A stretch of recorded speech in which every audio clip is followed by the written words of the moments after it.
NFTs will be treated as securities. Insider traders beware. Bitcoin founder arrested in India for scamming more than 200 Bitcoin from investors.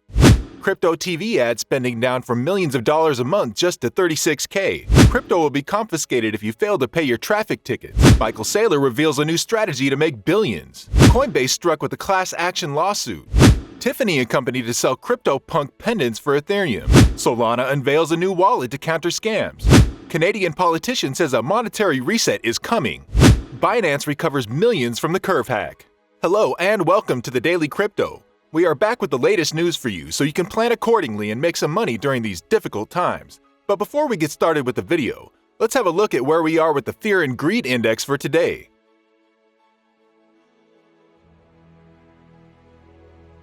Currently, the index is at 33, which shows the market is still fearful, but is up slightly from yesterday, which was at 30. As of recording this video, Bitcoin is sitting at 22.7K, whereas Ethereum is at 1817. Let's start with the video. NFTs have garnered the attention of regulators due to the enormous profit potential that can be generated from trading these assets, which has sparked a debate regarding whether or not NFTs are securities and whether or not financial regulations that were designed for tradable financial assets should be applied to NFTs. Companies that issue non-fungible tokens or facilitate the trading of non-fungible tokens should implement NFT trading policies or proactively assess their existing policies and practices in order to mitigate risks. This should be done in a manner that is comparable to how public companies mitigate the risks of insider trading. In the NFT trading policies, employees should be reminded that non-public information concerning the launch or promotion of an NFT is secret information that must be treated as such and must not be disclosed to any third parties. A city in the state of Maharashtra in western India has begun an investigation into an alleged crypto fraud and has already booked Kumbani, a man who was previously indicted in a U.S. court for orchestrating a USD 2.4 billion heavy international Ponzi scheme, and who is now the subject of an investigation by the FBI.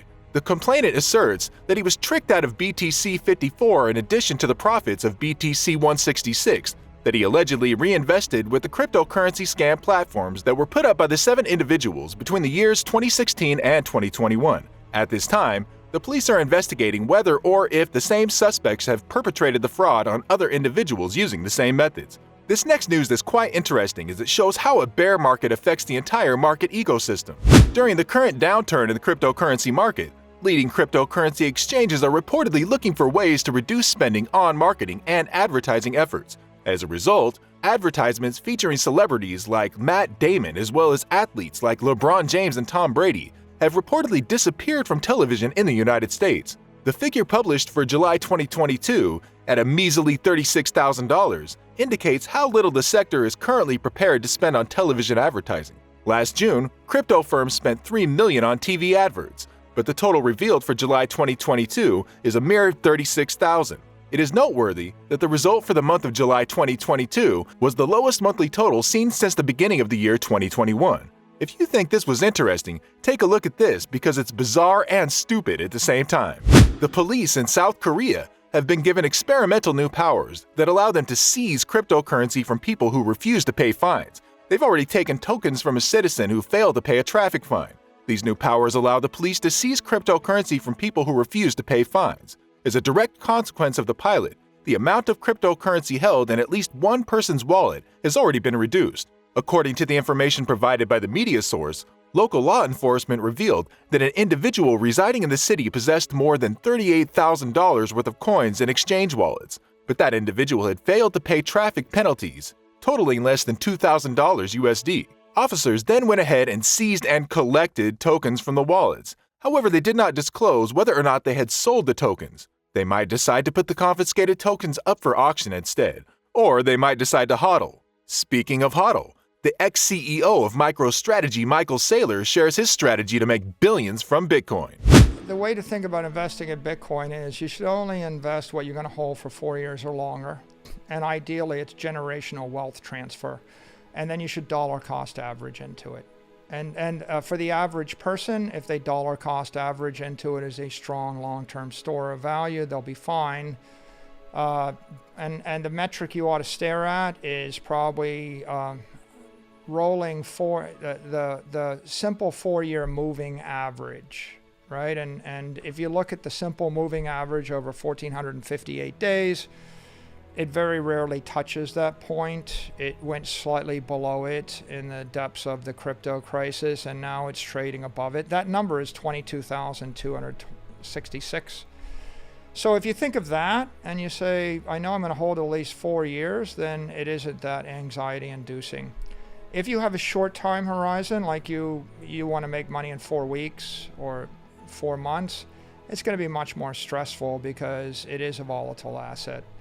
If a billionaire CEO says that dollar cost averaging is the best way to create generational wealth, it really must mean something. He says it's the best way to approach volatile assets like Bitcoin, because when you keep buying at lower prices, your average price goes down significantly, and when prices start to reverse, the gains will be huge. This is why he warns new investors to have a long-term outlook on Bitcoin, because even though short-term trading sounds intriguing, it's much more stressful and you're extremely likely to lose all your money. A new class action lawsuit has been filed against the major cryptocurrency exchange Coinbase, saying that the corporation makes unauthorized transfers and freezes funds, as well as locks customers out of their accounts for extended periods of time. During this time, the United States Internal Revenue Service has received authorization to investigate the clients of the cryptocurrency prime dealer SFOX Inc. According to the accusation made in the lawsuit that was submitted on Monday, customers of Coinbase Wallet had their funds transferred without their authorization. According to allegations made by the lead plaintiff, George Catula, the illicit transfer took place after he was sent an email by Coinbase requesting that he reset his password. Catula stated that he attempted to change his password in accordance with the instructions that were supplied, but that this resulted in the theft of about $6,000 worth of cryptocurrencies from his account. After that, the money was sent to individuals or organizations that remain unknown. Crypto and NFT adoption is on the rise, which can clearly be seen with Tiffany and Company hopping on the crypto train too. After the luxury jeweler Tiffany and Company revealed a selection of CryptoPunks NFTs themed gold and gem-encrusted pendants, members of the cryptocurrency community and supporters of Ethereum gave the company a range of reactions, some positive and others negative. The company announced its intention to produce something it refers to as NFT-IFs in a post published on its website. The company defined the product as a collection of 250 digital passes that can be minted when purchased and redeemed by CryptoPunks holders for the creation of a custom-designed pendant and an NFT digital artwork that resembles the final jewelry design. The company also stated that its pendants will be conceived and produced by Tiffany artisans, but they would be influenced by the proprietors of CryptoPunk's very own Punk NFT. However, there's a dark side to NFTs too, and that's the deep world of hacking and scamming. But Solana has come up with a solution that will keep everyone safe.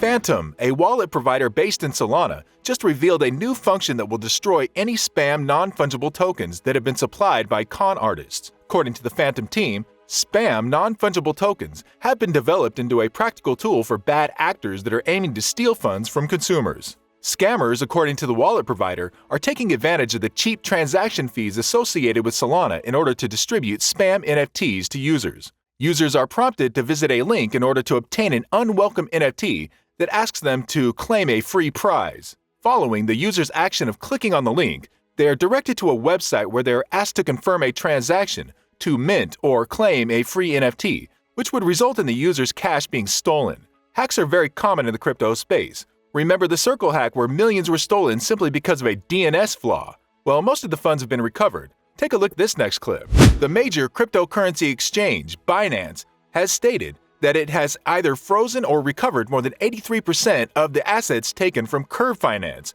The CEO continued by saying that the hacker kept on delivering the funds to Binance in numerous ways, thinking we can't catch it, and then he concluded the tweet with a laughing emoji. According to the chief executive officer, the hacker or hackers placed a fraudulent contract on the homepage of the website. If the victim authorized the contract, their wallet would be emptied. The damage so far is approximately $570,000. We are keeping an eye on it, stated CZ. After the Second World War, we had inflation there to pay for the debt of the war. So that's the only way to liquidate the debt. And I believe that we'll have inflation, maybe not around 8% all the time, but it will be more than 2% for a couple of years. And because we have huge debt, government debt, private sector debt, individual debt, it's a bubble of all debt. So all that must stop.